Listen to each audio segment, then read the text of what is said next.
So going into this, I only knew that Nick Cage was in it and that it had a pretty trippy looking poster. However, one of the first things I learned was that it's apparently based on a story by H.P. Lovecraft, who, in case you're not familiar with, wrote what I think I've heard described as cosmic horror. Horror on an epic scale dealing with these ancient, almost godlike forces. So that definitely gave me some idea what to expect from this, at least to some extent.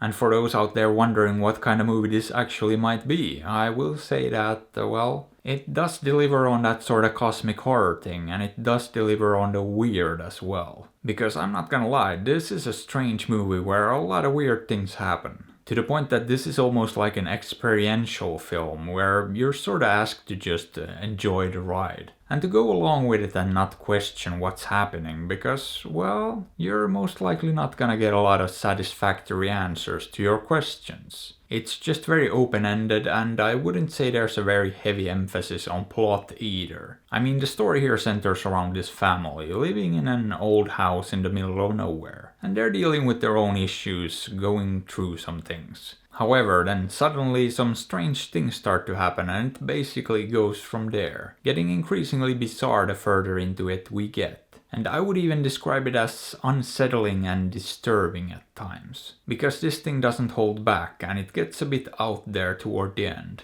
And I'll be honest, I'm generally not the biggest fan of these types of movies. But I can usually enjoy them to some extent, but I rarely end up loving them. And that's more or less because, more often than not, the narrative sorta takes a back seat in these kind of movies. And it does that here too. There's not really any sort of strong underlying plot here. It's more like the horror and the weird things going on sort of drive the narrative forward, rather than the narrative driving the horror. But at the same time, they did try to insert some semblance of a normal story in there too. One involving this water surveyor guy. However, I thought that part really fell flat on its face. It just felt so forced and I didn't really like the character either, so it almost hurt the movie more than it helped it. I don't know, it just ended up feeling really tacked on and unnecessary, and it didn't really have much depth anyway. So I would have almost rather they just embraced the nature of the movie and went all out crazy with it, without attempting to force some sort of regular story into something that doesn't really lend itself to that.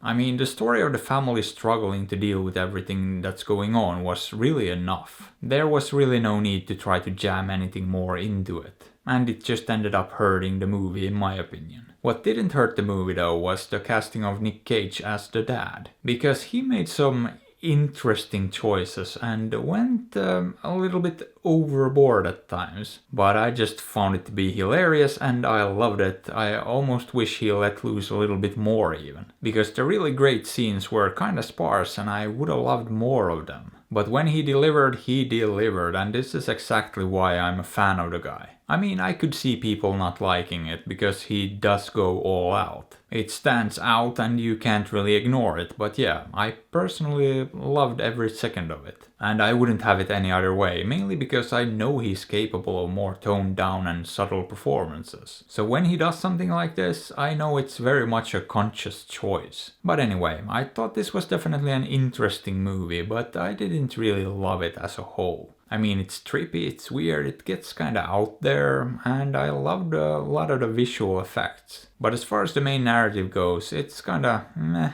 I didn't really find this to be that compelling. And for that reason, this didn't really speak to me on any sort of deeper level. However, would I recommend it?